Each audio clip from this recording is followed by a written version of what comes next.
Nikita, please sit down.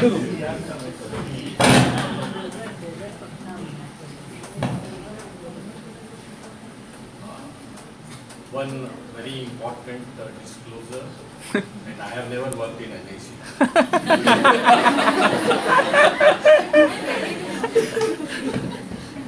Never, except this setup, I have never entered into NIC. I have learned a lot of these processes by correlating clinico-pathological perspectives and understanding growth and development. I mean, I always felt, and I also once shared with Dr. Shabana, like she was a little hesitant to take up gynec, that I have never got. I said for homeopath, there is nothing beyond susceptibility. If you understand susceptibility at a different perspective, at a different point of time, and a different evolution, you understand man as a whole. And once you understand man as a whole and the clinico-pathological correlations, you can definitely prescribe and manage the patient. So if you grasp the conceptual framework which ET offers, I mean, it's not difficult to enter anywhere and do anything. Nothing is foreign. So, I mean, that's what I always say, that you give me anything and everything, I will start working on it. Because you don't get into the disease-based or a place-based or the structure-based. The most important concepts which were primarily used here was when we are expressing ourselves, even the student when they expressed, my primary framework in the whole defining totality was giving more importance to what student is talking and what is their observations. Rather than entering into too much of details of life space. The first thing was, what have you observed in a ward, how a mother is behaving. Because there is no other stressful place for a mother being outside NICU and waiting for her part which she has delivered to come back to her. That's the fundamental, for one mother going through this experience and how does she behave, how is she adapting to this stressful situation is a central core of that mother. You may take all life space, everything. Yes, that will support your totality, whether the life space and her observations, they go in alignment or they are different. That was a primary core on which all the totalities were made.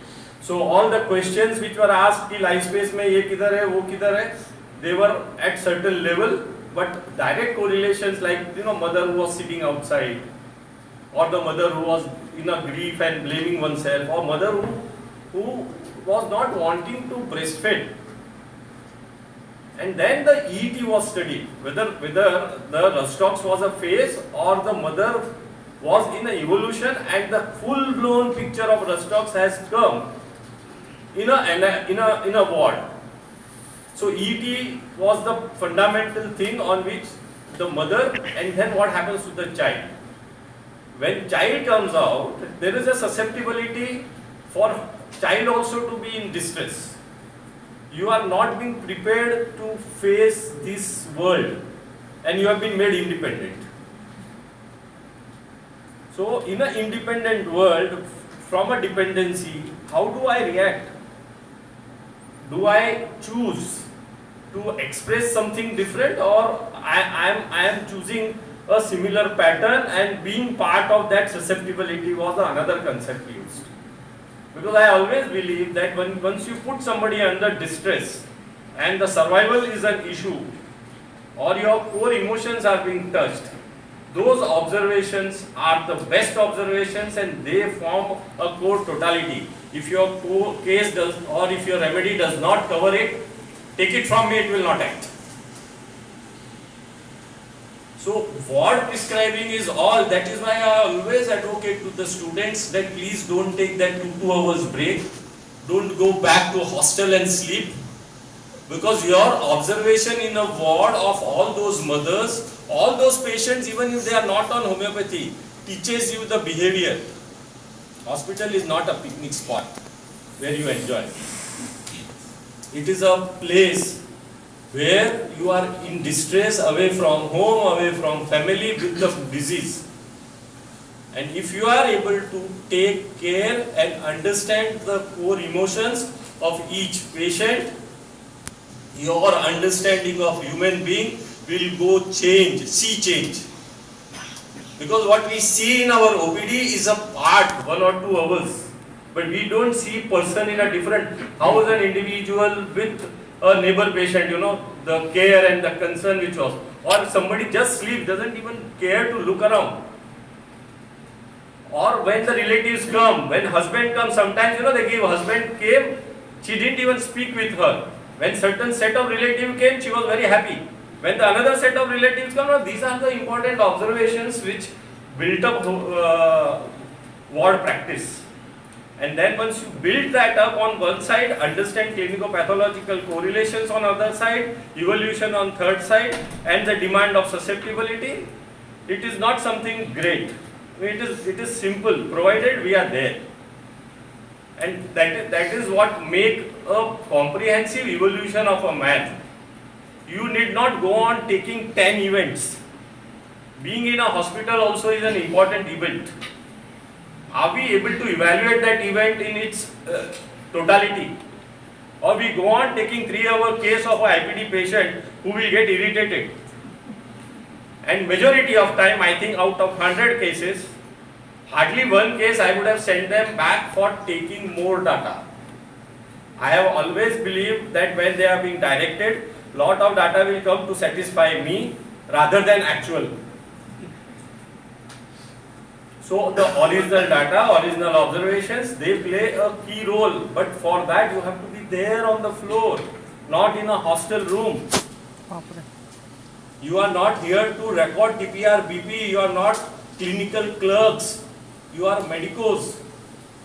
And being a homeopath, this is an opportunity to sharpen, to harness, to improve your observational qualities and develop unprejudiced observations in an independent environment. And this is all will build up. Now this whole thing is not built up for just making you rug like a donkey.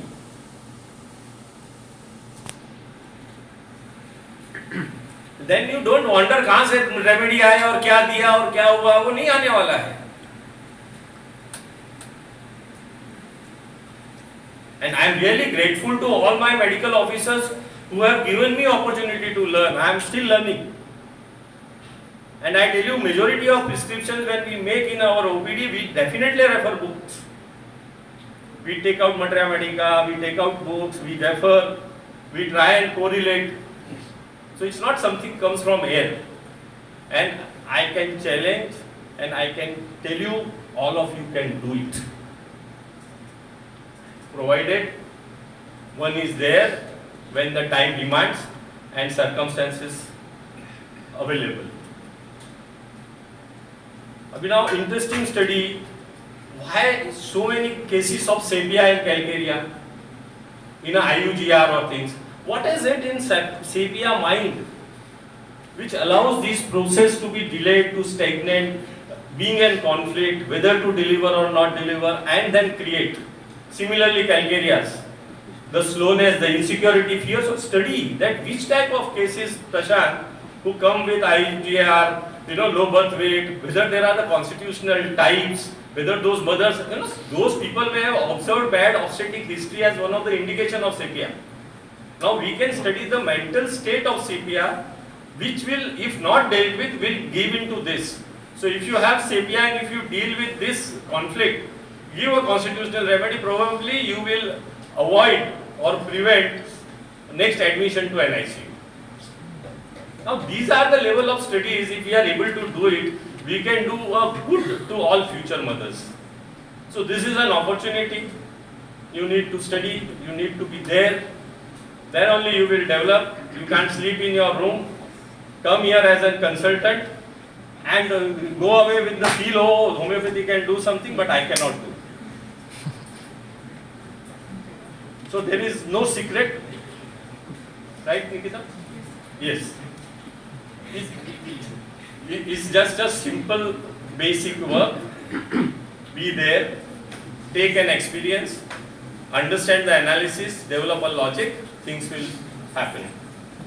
Okay? So thank you.